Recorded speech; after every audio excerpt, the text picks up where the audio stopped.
Join us for the very first IFL Live at London's Indigo at the O2, Sunday, August the 13th, with me, KUGAN CASSIUS, and some very special guests, Eddie Hearn, Darren Barker, Johnny Fisher, and more. Tickets now on sale. So in the words of Eddie Hearn, you get up, you dress up, and you fucking show up. This is... Mate, who's the geezer behind you? Who is Netflix. it? No, get him on. I don't think he's true. KUGAN CASSIUS. All right, mate. How you doing, mate? I'm back at all. It's just a development, it's just a development. You're staying in, by the way. God, he's got some muscles, hasn't he? KUGAN CASSIUS IFL TV here with Eddie Hearn. All right, mate? I'm doing good, mate. Where are you? I'm in Cancun. It's a sad state of affairs. We have to do it by Zoom, and we're probably only, what, 25 miles apart? Mate, you live 10 minutes away from me, you fucking idiot. I'm not now. I'm in Hammersmith. Oh, Hammersmith, okay. Yeah. No, it's a bit of a trek to Hammersmith. Do you know what? I will say one thing, yeah? What will you say, son? Do you know Saturday, yeah? And I don't normally say stuff like this, right? But I was like, when this news come out about the fight, I was like, oh, fucking hell, man. It's not even your fault. You said fucking hell, Hearn. No, I just thought, fucking hell, Hearn, you're going to get hammered. Everyone's going to blame you, blah, blah, and it ain't even your fault. But... Hey, mate, what can I say? No, but what you do well, and I will say this, you're a problem solver. You don't sit there going, you just crack on with it and see what we can do next. It would have broke many men. Many men. Right, okay. I've got to kind of make reference to your TalkSport interview today with Simon Jordan, which was fucking amazing today, to be honest. Right, let's go back to Saturday morning. Talk me through it with Friday, apparently. Friday, apparently. I mean, you know. To be fair, it was 8 minutes out. The email was sent at 7 minutes past 12 or something. But anyway, but that's irrelevant because Simon Jordan said that we told Robert Smith on Friday afternoon or whenever it was. And, you know, the problem is Simon Jordan portrays or tries to deliver what he calls facts, right? But actually is hearsay 90% of the time. So rather than saying, oh, I heard that you actually spoke to Robert Smith on Friday, he says, well, you're lying because you spoke to Robert Smith on Friday. And I said, no, I didn't. Frank Smith spoke to him on Saturday morning or Saturday afternoon. No, he didn't, because I spoke to Robert Smith, and I'm thinking now, I'm even questioning myself, going, have I got this wrong? I swear we didn't get the results till like, I don't know, like 12:30, 1 o'clock Saturday morning, but then no one actually spoke to anyone till everybody woke up on Saturday. No. And I called him up on it. I said, so you're telling me that Robert Smith told you that he got the information from us on Friday? Yes. I said, get him on the fucking phone. Like, what? I said, get him on the phone now. Because if he said that, he's a liar. No, you're lying. We all know you lie. I'm gonna think, yeah, this is the problem. And then obviously we get Robert Smith on the phone. He confirms it's on the Saturday. And actually in the break, Simon did apologise. He said, I actually got it wrong because I spoke to him on the Sunday and he told me I was made aware of it on the Saturday. And I'm like, but without that argument, it looks like what Simon's saying is actually the truth, and it's not the truth. But anyway, let's go one deeper. And I'm trying not to swear in these interviews. What the fuck is the secretary of the British Boxing Board of Control doing, speaking to Simon Jordan about Dillian White's drug test results? Of which I actually sent, Robert text me during the TalkSport show and said, I spoke to him on Saturday. I went back and said, No, I said I spoke to Frank on Saturday. I went back and said, why are you even talking to Simon Jordan? And he said, I'm not. Most of the time, I don't know, he said, whatever. But like, do you understand? When I talk about the same energy, or I talk about a vendetta, or you know, a movement or an agenda against me and Matchroom, you've got a guy here who is on holiday, right? And you know, we had some obviously medical news about him, and we wish him all the best. Who is obviously received these info. Like, firstly, I didn't say this in Talksport, but you imagine how happy he was when that news broke, right? He's then calling up people like Robert Smith to try and catch me out about when I gave him the information. Because he's then trying to find out, oh, when did he know though? If he knew a few days ago, we can really bury him. It's like, why this energy? So I had to call him up on it. I mean, we know it was, we know it was 2-0. We know it was a drubbing, and you can't see the trilogy. You don't need to see it. You didn't need to see the rematch, but you definitely don't need to see the trilogy. But I was just glad that I could show people not everything Simon says is correct. I'm not saying he's lying or a liar, but you can't just take what you've heard and portray it as facts to the public. You don't have to say, everything that I say is facts. Sometimes it's just opinion, but certain things are factual. And that was a good example where he got it completely wrong. And I had to hand his bottom to him and call him out on it live on air. And after that, it was game over because the credibility just went down the Swanee. I'm going to play a little bit of devil's A here, Eddie. Is there a possibility when Simon made reference to this that he could have been giving you credit for finding out earlier and sorting out the situation earlier? Yes or no? Let's be honest. Do you honestly think that Simon was about to give me credit for something? No, he was trying to catch me out on something because the rumors, right? The Twitter rumors that have been going around is Matchroom knew well before this, right? So it's like, and Sim, oh, when was the results? When was the results? I said, well, one, that's confidential. I'm not giving it to you, but also, sorry, when was the test? It's like, well, I'll tell you when the results were. We got them in the early hours of Saturday morning. We cancelled the fight on Saturday. I've heard so many people say to me, yeah, I've heard Matchroom got those results, well before. Next thing, everyone thinks we got the results before, including Simon Jordan, who was trying to allude to the fact that we got them on Friday, but actually didn't cancel the fight. Why did it take you, because this is what he said, why did it take you 72 hours to cancel the Conor Benn fight when the board said they won't sanction it? Not true. We received the information at about 8:30 a.m. on Wednesday, and approximately 24 hours or sooner after, we cancelled the Conor Benn fight. I appreciate within that 24 hours, the heads went a little bit. We made some bad decisions, but that was the period, not 3 or 4 days. And he was trying to do the same thing there, so much so that when I said, no, we spoke to Robert Smith on Saturday, watch it back. Oh, no, I'm telling you facts. I'm telling you facts because I spoke to Robert Smith. You spoke to him on Friday. No, we didn't. So he even believes that what he's saying is pure fact. And he wouldn't even, it was very difficult for him to hold his hands up and say, actually, I got that wrong. Sorry about that, which he did do in the break. But I noticed Talksport didn't really want to post that little scene from the event today. But still good fun. It's all good for the sport.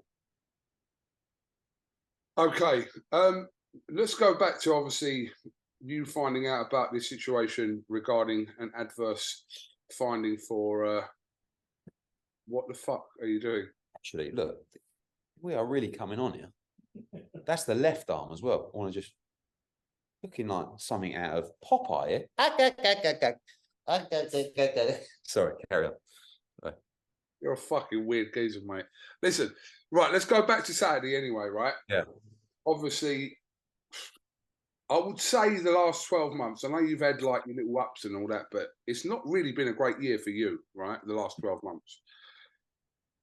It's not your fault. Like, it's not your fault what happened, obviously, with the whole Conor Benn Eubank, Canelo left you, blah, blah, all this stuff. it ain't your fault.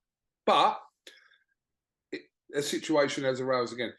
What can you actually tell us about what has happened here? Because Dillian White did put out a statement Saturday regarding this, contesting his innocence in this situation.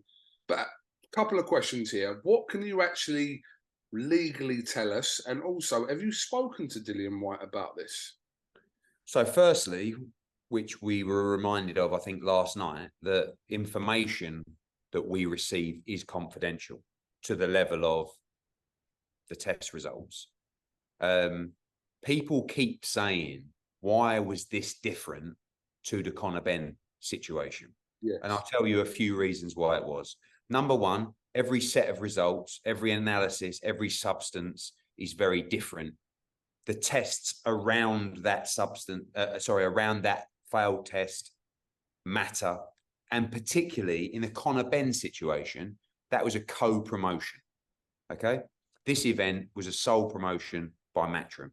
In the co-promotion, which we received, again, timescales were different. One was, I think, 7 weeks out, 6 weeks out. One was 1 week out. In the co-promotion, we spoke to our co-promoters who spoke to the fighter, who wanted to get medical advice regarding Conor Benn's results. Once they analysed it, they were happy to proceed with the bout, subject to, contractually, the sanctioning of the British Boxing Board of Control. Okay? Thirdly, is it thirdly or fourthly? We learned from our mistakes from last time. You know, I have no problem. The fact that that was the first time we had to go through that experience, we made mistakes. And this is, when I go on TalkSport and they keep talking about what happened a year or so ago, I don't know how many times I need to tell you, we didn't get it 100% right. Okay?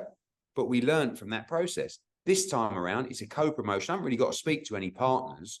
I've got to speak to Anthony Joshua and his team, who were made aware of the results, the substances, everything. And they said, we need to find another opponent. We terminated the contract immediately and we moved forward. What Dillian said in his statement was, I never got the opportunity to prove my innocence. Okay? With 7 days out, I need to look after my guy, my client, and move forward with the event. What we can't do is go out on Monday and try and do this and do that. Okay? We needed to find another opponent. Dillian will get his opportunity. I don't know how, I don't know when, to clear his name. And listen, I want to believe Dillian White. Have you spoken to him already? No, I've spoke to his management team, who we don't have the great... Oh, you gone? I'm here, mate. All right, I don't know what's happened then. Lost you, hang on. Blame Matty Lawless, mate. Hold on. Where's the Zoom go?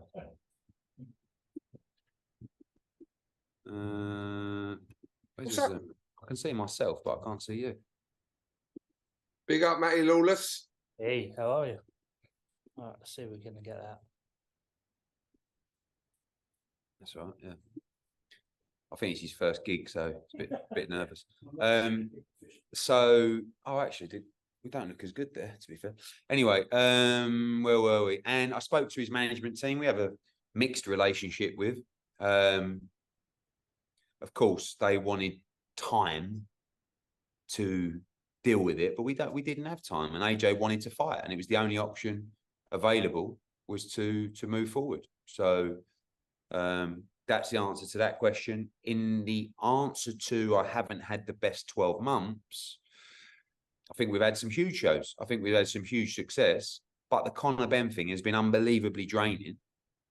And then to get through that and see him have his suspension lifted and whatever way you want to dress it up, be cleared to box in this country, to get that one straight in the nuts after was, yeah, pretty tough, really. But then who cares? Like, who really cares? Like, no one's going to feel sorry for you, are they? I mean, no one's going to look at me and go, oh, I hope he's all right. I mean, I actually got some nice messages from people, but no one, very few people care, do they? People really only care about themselves.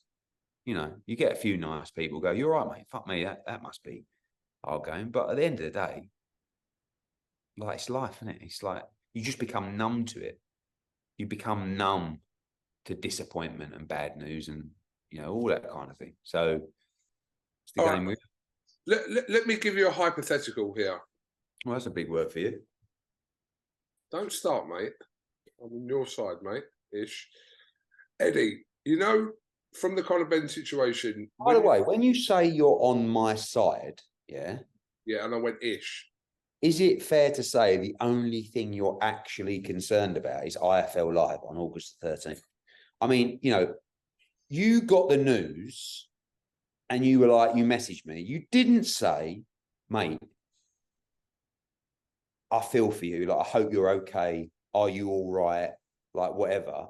You're fucking yourself here, by the way. I'm going to explain why in a second. Said, is the show still going ahead? Because I know all you were thinking about was IFL Live on August the 13th. I rung you 3 times. One call, you cut off. And I rung you just to say, are you okay? I didn't hear from you for hours. You would never have said, are you okay? Well, mate, you would never have gone, all right, Ed, are you okay? You might have gone, hope you're okay. Is the show still going ahead because IFL Live is coming? Do you know what I mean? But that's another classic example of, do you really care if I'm okay?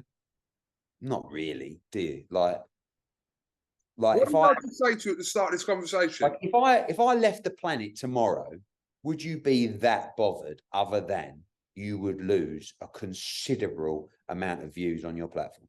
Do you know what? I could ask you be actually to be honest with you, if I wasn't here tomorrow, no, because all you do is you give Charlie a little bit more status, bump him up a little bit, give him a nothing little to do with you. Reviews. I'm saying when it comes down to it, people can pretend they're bothered about you, but are they really? Do you know what I mean? Because I tell you, why are you attacking me? Why are you attacking me? Because people have got enough problems in their own life to worry about. I don't want you to worry about me. Worry about yourself. I just said this week. You do. Actually, Hearn, fuck being him this week. That's what I thought. Fuck being Eddie Hearn this week. Is that what? Right. Listen. Anyway, just a hypothetical here.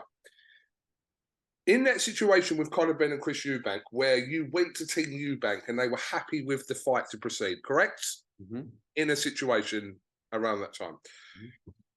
If you had gone to Anthony Joshua in this situation and the response back from Anthony Joshua was, I still want to fight Dillian White, what would have happened? What's the procedure there? I think having gone through a lot of the problem before was the uncertainty over the British Boxing's Board of Control's position over VADA. Okay, we go back to previous fighters who failed a VADA test that didn't get fined from UKAD. We know there's been a rule change since, but one thing we never got from the board really was clarification on the situation. I'm not throwing a board under a bus. It's over now.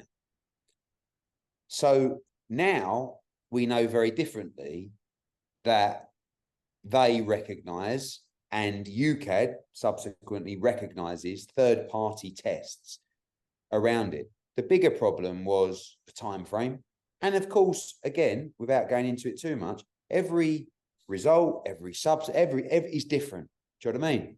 So there were a lot of differences. I think, honestly, if AJ would have come out and said, I'll fight him anyway, I don't really care, and the team went, which they wouldn't have anyway, you know, I think I would have had to say, I've been here before. I've been through this process. What I'm asking is, what is legally allowed to happen in that situation if they want to fight? That's all I want to know. What the contract will be the same in that respect of if they want to fight and we are asked to move forward with the bout, again, the British Boxing Board of Control, it would be put on them. They wouldn't sanction the fight. I think we know that after the Conor Ben situation.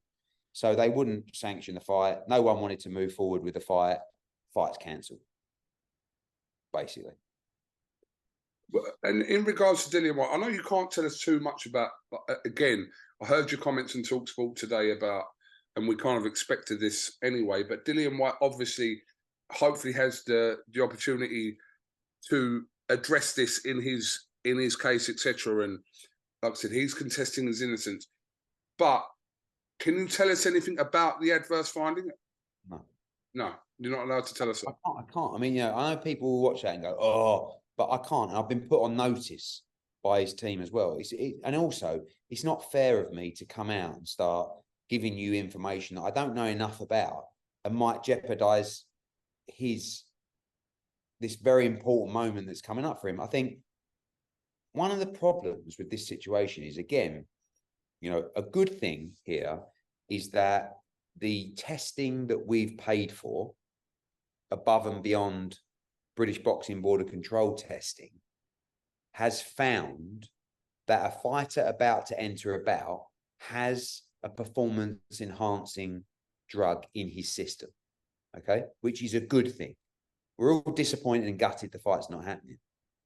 The issue now is kind of in a similar way to the Conor Benn situation, but he was at least licensed at the time. Dillian White is not licensed by the British Boxing Board of Control, right? So what happens now?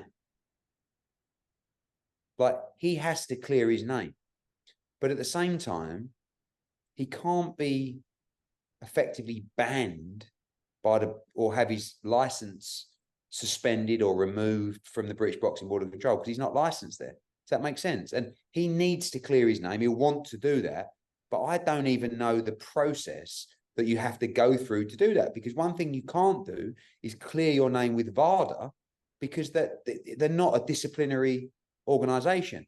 They're a reporting organisation. Does that make sense? Yes. So effectively, Dillian White right now can go to another commission and ask for a license or permission to box.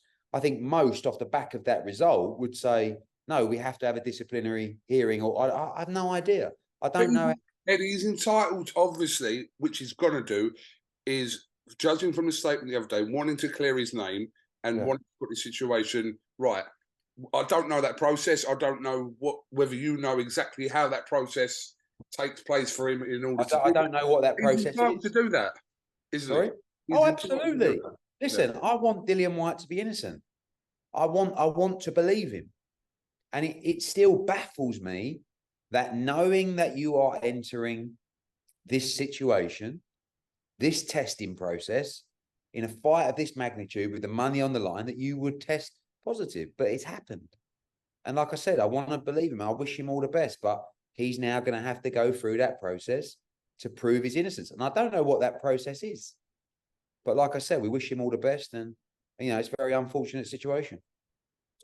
Are all the Brits on the card this week, are they licensed by the board? The British board? Yes, I believe so. Why you ask that? Funny question. Yeah. Everyone on the card is licensed, as in the British fighters are licensed by the British Boxing Board of Control. Yeah, other than Dillian White, yeah. Okay. Right, I just saw a couple of. Listen, I see things on Twitter. Sometimes I think, let me just ask and just. I mean, AJ, yes. Chisora, yes. Johnny Fisher, yes. Campbell Hatton, yes. George Liddard, Maisie Rose, yeah. Strange question, to be honest with you. Okay, all right. I mean, it's another thing is, like, I've heard, you know, I'm not saying that. I asked you a question. I know. You know that someone could say they're not, and next thing it's like, oh, Simon Jordan's accusing you of fighters on the card that are not, you know, I mean, it's.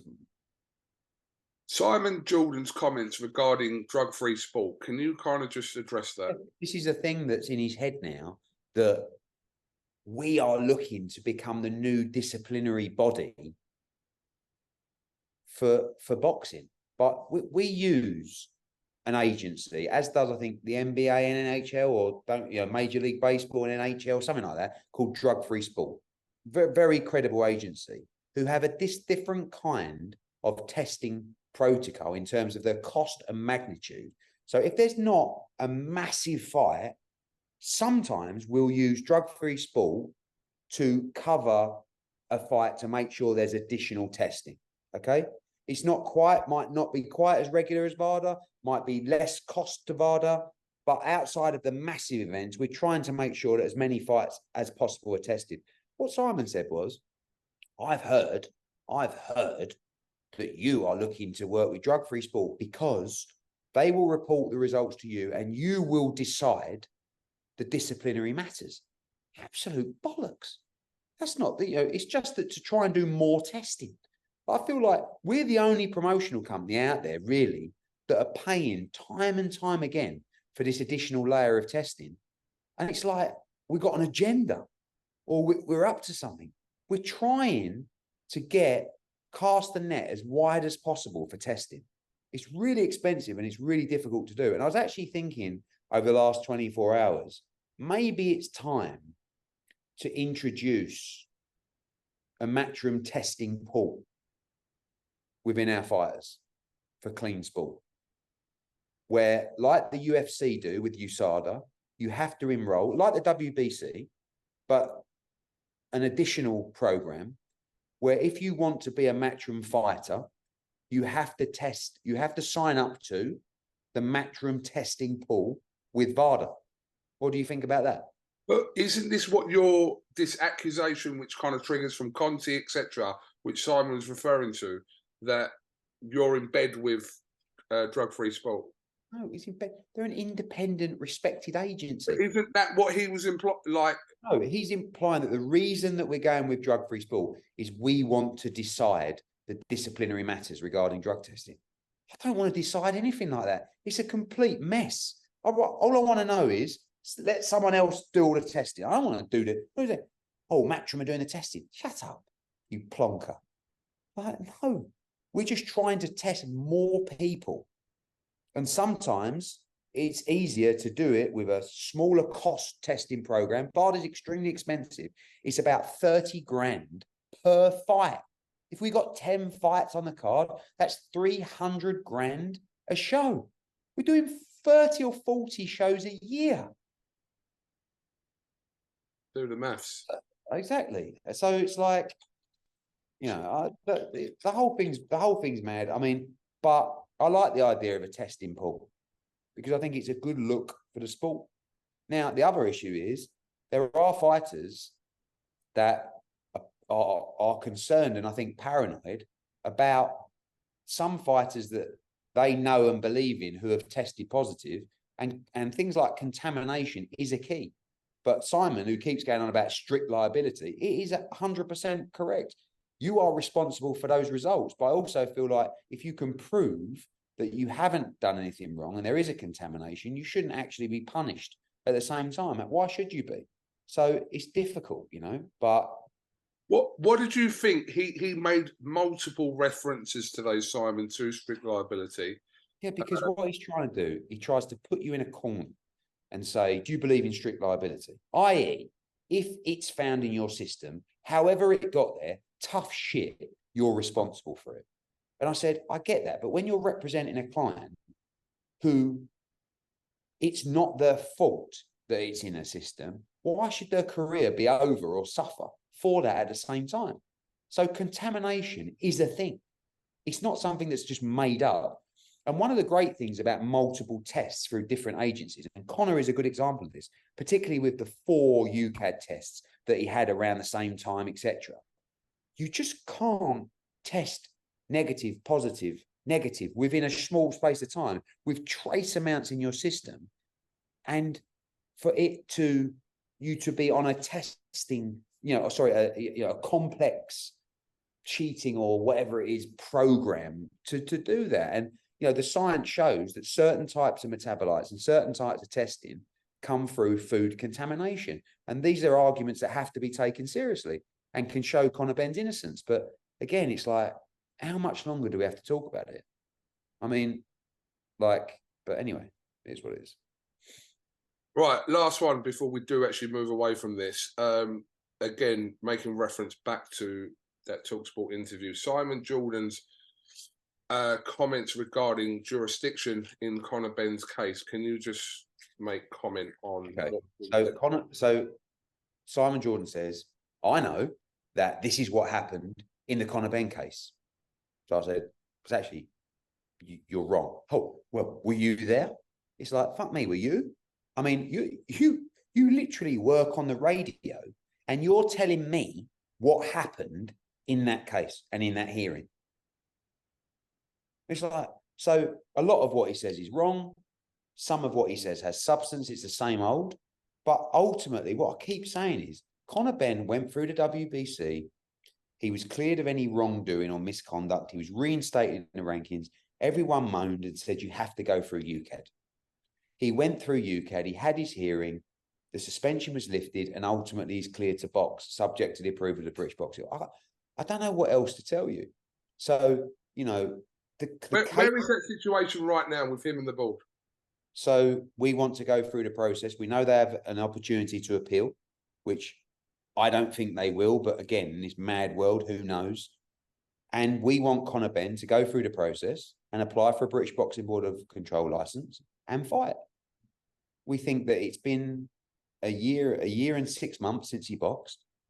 We think it's time, and he's been through the process he's been asked to go through. No suspension, no ban, nothing. And ultimately clear from a UKAD perspective to fight in this country.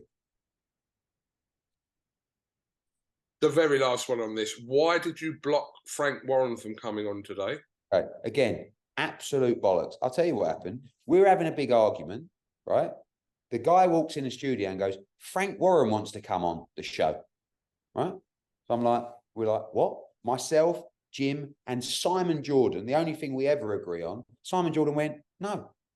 What's he got to do with it? He ain't coming on the show. And I went, I agree. Come on after. We're talking about Conor Benn. Well, firstly, how beggy is it? I've got a new name for Frank. It's called Beggy Sue, right? It's like you're now phoning in a radio station to try and get on air because we know I do astronomical numbers. And it's like, you're trying to get on. You're like a competition winner, a caller. Oh, please let me get on the air. Go on. Because, but secondly, how funny is it that Frank Warren is tuning in to the show to listen live? I love that because he's probably, well, I know he's texting Simon Jordan throughout the show, right? And say this, say this, say this. Every single day, this is what I'm up against. The whole industry wants to see me out, done, dusted, over. But guess what? See my plums? Lick them. Not happening. And like, but this is the thing. So he's listening live. Go on, go on, go on. He's got everyone in the office. Go on, phone him. Get him on the phone. Get him on the phone. Imagine. Get TalkSport on the phone. Get him on the phone now. Right. It's Frank Warren. Get me on. Get me in that studio with Hearn. Because apparently what he wanted to say was, this is what they said. He wants to argue that AJ's not treated unfairly or different. What? Who cares? So I said, actually, to be fair to Simon Jordan went, no, he can come on later. We're talking about Conor Benn. We're talking about this. And I went, yeah, look, bring him on after. And Jim Whyte was like trying to, as he does, stir it up and get, you know. And it's not that he wasn't blocked from coming on. So I saw, did he tweet or something saying he wanted to get on the phone? But tweet that come from Frank Warren's account that said that he's trying to get through and Eddie's blocked it. That's what come from the Frank Warren. How do I block it? What do I run TalkSport? So it was actually Simon who said, and I agreed with him. We both said, no, we're talking about this. He can come on later. You know, I mean, again, I don't see why you should piggyback off my profile to try and get some publicity, you know?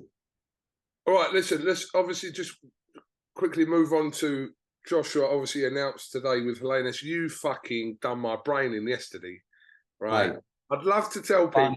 Tell the conversation. I'll tell the conversation yesterday, right? So I'll read out some WhatsApps between me and Hearn yesterday.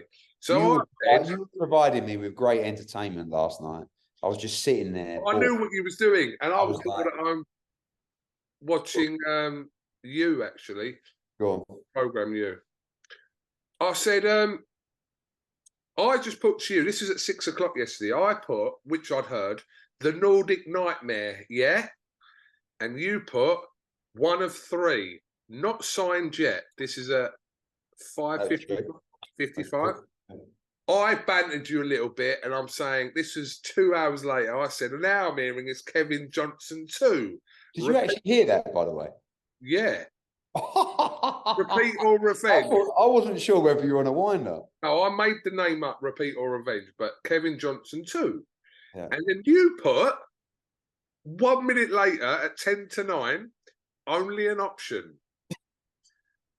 I love Kevin Johnson. Kev, if you're watching this, mate, no disrespect, but I put, mate, you've got a tough week ahead.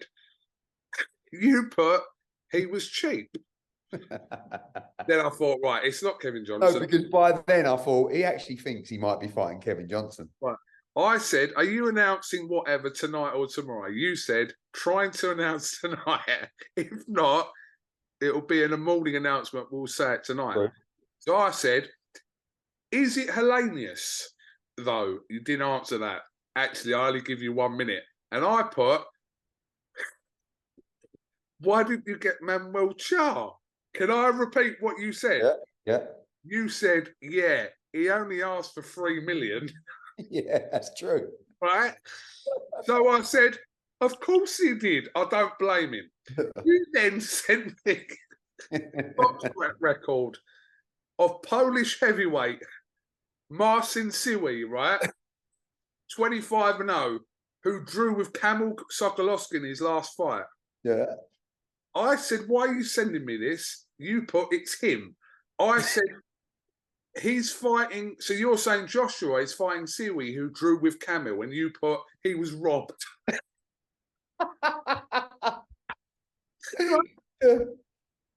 I then said to you, I went, mate, will he do IFL Live on the Sunday? And you went, he doesn't speak English, but let's see how he gets on. Anyway. Honestly, you really cheered me up last night. It was funny. Are we doing an interview? I said, who is it? Come on. Then you went, this is at 10-11. And I said, who is it actually? Because I didn't know. I thought, is it Helenius? You put Stavern, right? I thought, mate, you're going to need all the support you can get this week, bruv. And you put at 11 o'clock, do I look bothered? Did I? Don't even remember that. Yeah. Anyway, I think that'll entertain people. But listen, I'll list you some fighters, yeah? Just tell me. Just give me what was going on with them. Gerald Washington. Was an option. I just felt that he hasn't boxed for a while and he's coming off a couple of defeats. But he was definitely an option. And also, I really liked Chisora Washington. And I didn't want to break up that fight as well, but he was considered, Gerald Washington. I was told from quite a few people that Derek Chisora actively put himself forward to like 258, yourself, not AJ, but everyone saying, I'll take this fight. Is that accurate? Yeah, I think, look, Del Boy's up for fighting anyone. Yeah. So it wasn't like he was phoning everyone up and plaguing everybody. He just said, I would take the fight if you wanted to do that fight. Okay. Ajit Kabayel.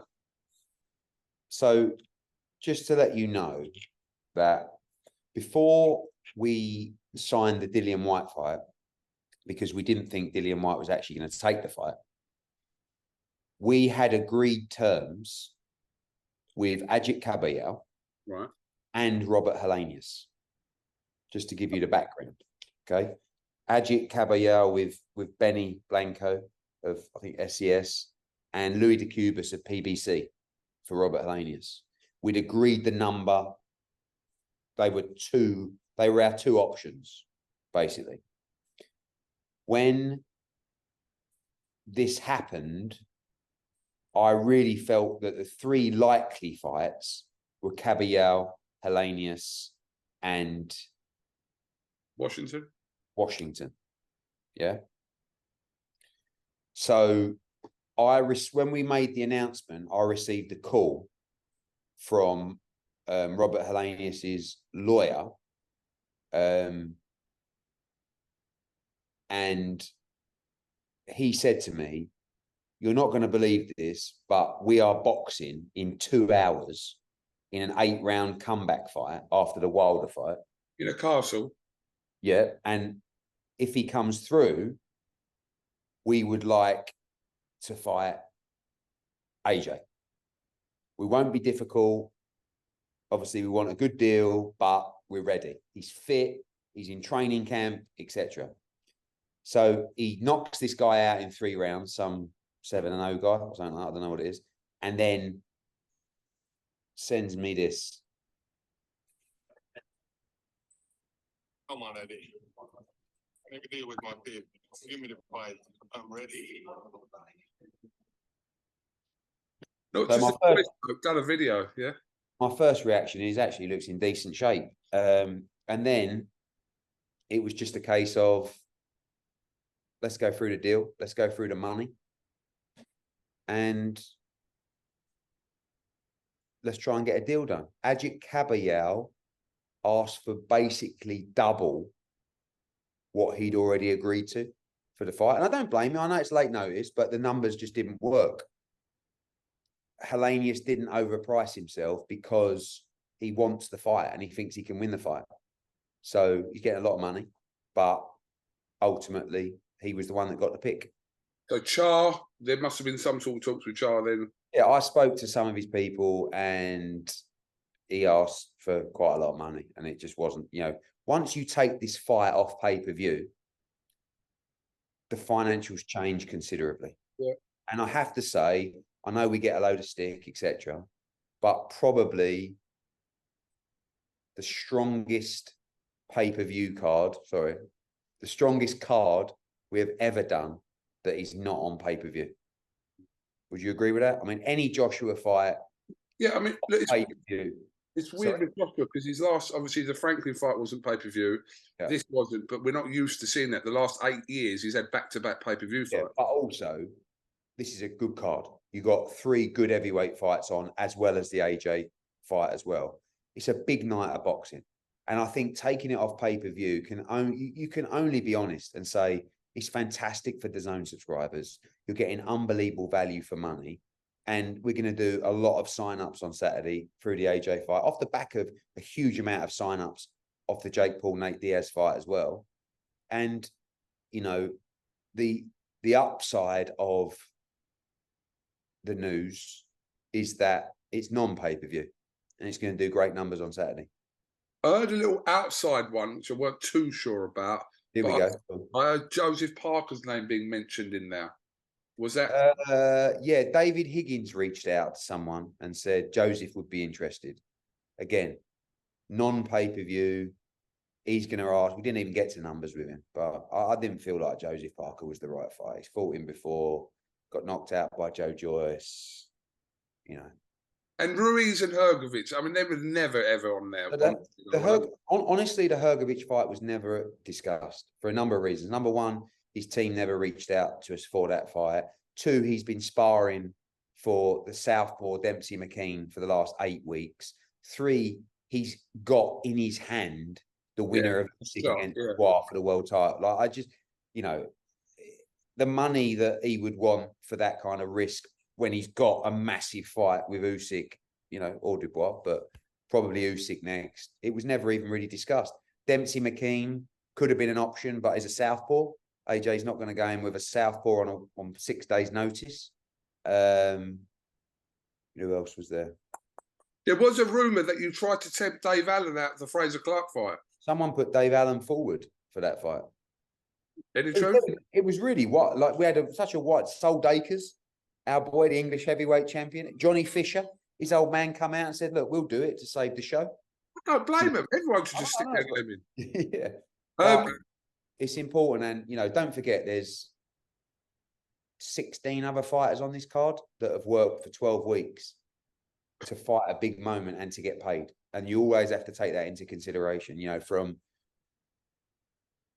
Dempsey and Hrgović down to George Liddard and Maisie Rose, this is where they get paid. They don't get paid if they don't fight. So I'm pleased we were able to keep the show on. And I know you've addressed this a couple of times, obviously today or last night as well, in regards to refunds, etc. If anyone's obviously, which is understandable, they were kind of paying whatever money to see Dillian White and Anthony Joshua. They're not happy in that situation.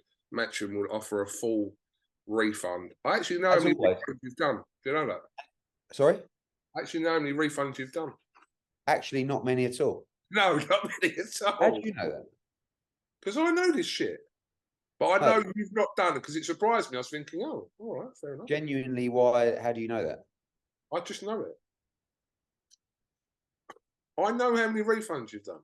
You don't know exactly, but you're talking about a few hundred, and that's it out of 17,000 sellout. So we expect everybody to enjoy their night on Saturday night. But as always, we can't be fairer than that. If for some reason you don't want to come, that option's available to you. Okay. We'll keep that option of a refund open to you as long as possible. I think the official phone lines close in 6 minutes. Otherwise, you've got to come. To be honest with you, I've got a Twitter. Joke, by the way, but you know. Oh, I haven't really. All right, Eddie, Riakporhe today. You weighed in on this with a little comment.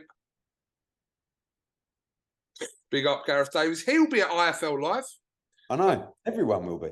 Everyone. Eddie. Richard Riakporhe. All I ever ask for is a level playing field, right? If you want to give me stick, I think you've got to treat everybody the same. What the fuck is going on? Let me tell you the situation here. Aj-Helenius, our guy, Australian, IBF and Ring Magazine World Cruiserweight Champion, the #1 cruiserweight in the world, just beat Maris Bradis, broke his jaw in 2 places and fucking in about the 2nd round and came through and won the fight, right? He has a mandatory against Mateusz Masternak, right? Mateusz Masternak messes around, right? There's purse bids, etc.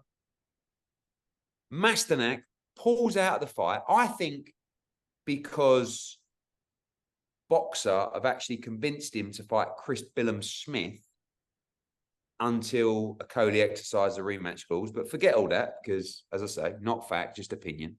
Yeah. And all of a sudden, Richard Riakporhe gets the dream opportunity to fight the best cruiserweight in the world in Aj-Helenius, right? We say we've been messing around this whole time with Masternak. Aj-Helenius hasn't boxed for a year. He's ready to fight now. So we go to the IBF, we pay our $20,000 to say, please could you give Aj-Helenius a special permit to fight now because he's been messed around by Masternak. And then he'll fight Richard Riakporhe. We think it's a great fight. Fantastic. Richard Riakporhe's team and Boxer dispute the special permit. They write back, presumably via their lawyers, to say, no, he should not be allowed a special permit. He has to fight us next. We're taking the fight.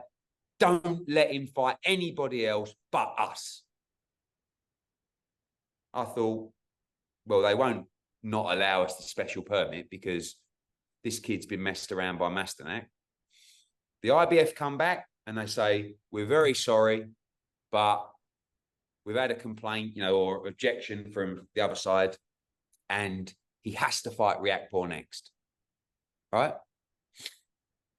Okay. No problem. Let's get on with it.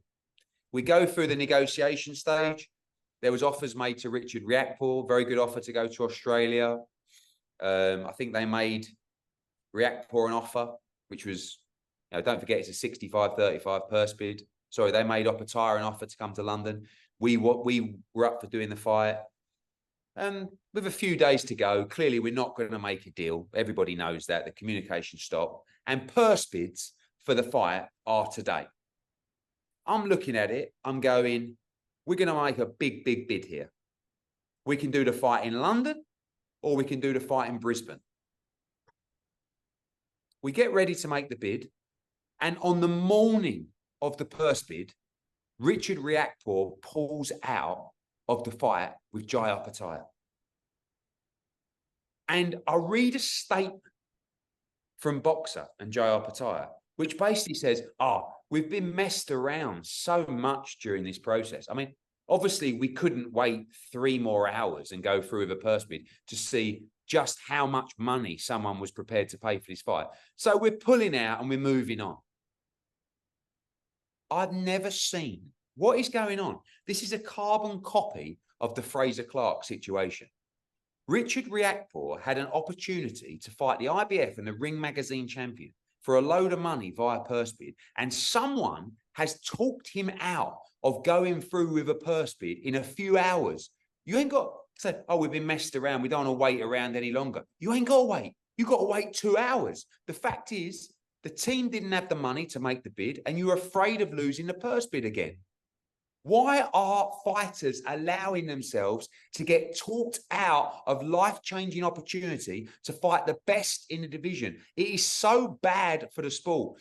Fraser Clarke's sitting there now. He's missed out on the Fabio Wardley fight. Fabio Wardley's going to fight David Adelaide. He missed out on hundreds of thousands of pounds in that fight. Now, Richard Riakporhe, who is a really good fighter and a really nice kid, he could beat Jayapataya. He could go out. He could become a hero of British boxing, winning that fight, then unifying against Chris Billam-Smith in a massive fight. It could be a stadium fight back down in Bournemouth. Fighters have got to get a backbone and start making decisions for themselves and getting advised properly. You cannot pull out of world championship fights like that and go through the whole process and then come up with a bullshit excuse about, we've been messed around a lot. The purse bids are this afternoon. Well, you're not prepared to wait 2 hours to find out how much Matchroom are prepared to bid, or your own promoter's not prepared to put up the money to bring that fight to London. You think if I did that, if I pulled one of my fighters out of one of the best fights in the division, can you imagine? The stick I'd get, it's unbelievable. It makes me sick that these fighters are losing out on these kind of opportunities. I'm not saying they've done that because I don't know that, but have you ever pulled anyone out? No, you would only ever pull a fighter out. Advised? No, never pull a fighter out of a dream opportunity for the world title. And the fighter should say, firstly, this is what Fraser Clarke should have done, right? Whoa, hang on a minute. If I'm not fighting, I'm sure they went out and said, look, what we'll do is we'll give you a run out in October. You can fight Masternak, and then maybe you can fight the winner of Chris Billam-Smith against Lawrence Okoli next year. And then, fuck that. There's your chance. It's on a plate. It's ready. You've got the opportunity of a lifetime through the Masternak situation. But what Richard Riakporhe and what Fraser Clarke should be doing is saying, whoa, hang on.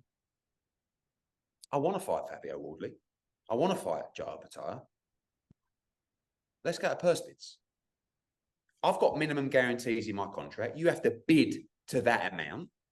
And crazy nuts over there, Hearn, might lose his rag and stick in a 7-figure offer that will change my life forever. And I can beat this kid.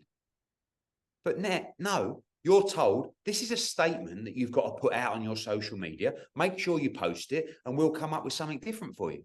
No way ever on your Nelly. Grow a backbone. And you have to stand up for yourself as a fighter. Don't let people take away dream opportunities for you. I could not believe that purse bid. And it's so low key because it's not a massive fight that only the hardcore boxing audience will discuss it. But it's wrong. It's wrong. And I know for a fact that Fraser didn't agree. He didn't want to be pulled out of that purse bid with Fabio Wardley. And I also know that it's really affected him. So Fraser Clarke should have been allowed to fight Fabio Wardley. He would have made hundreds of thousands of pounds and he might have won that fight. Anyway, that really pissed me off. Really pissed me off. Right, Eddie, literally 2 more things because I appreciate it's been a while. Smith and Beterbiev has been rescheduled for January 13th, yeah. 13th. So, yeah, a little bit of a way away. Yeah, it's a long way away, and it's frustrating because Callum came on to say could I have a run out on the AJ card, and who knows whether anything happens over the next couple of days. Like, ideally, could do with a little 8-rounder. Callum Smith. He hasn't boxed since August the 20th. 2022. So it's going to be nearly a year and a half, but it will be a year and a half till he fights. So ideally, would like to find him somewhere to run out before that fight. Okay. Eddie, I'm just throwing this out here, and this, I might be wrong with my facts here. Is there a possibility that you could run? Can we just say that if they're not facts, we should do this new thing after today. If they're not facts, can we just say that can we lose the word facts? Because when someone says it's a fact that happened, and then I'm not saying it's a fact it happened. I'm asking you about. I might be wrong with my facts. It's not even a fact. I'm wrong with my. Let's start again. You've heard. Go on. No, it's not what I've heard. I'm just surmising something in my brain. Your opinion is my opinion, right? Your opinion, which might be wrong, it'd be good if you said something like my opinion, which is mostly wrong, but I'll say it anyway. Something like that. I'll tell you what. I'll say that for this one. Okay. Eddie, my opinion, which I'm normally wrong, but just hear me out, yeah? No problem. And I'll tell you. I'll let you know if you're wrong or not, Kugan. No problem at all. I could be well wrong here, and I'm really panicking about even saying this. Is there a possibility this year that you could run a whole calendar year without a pay-per-view show in the UK? Oh, that's a good question. That's a fucking great question, mate. Because if Joshua fights in January, you're fucked. I'm not looking. I'm genuinely not looking to do pay-per-view. But would that be the first year under your leadership of Matchroom? No. What? The Battle of Essex was definitely a pay-per-view, mate. I think December will be a pay-per-view event. You reckon? Yeah. Because I believe Conor Ben. Oh.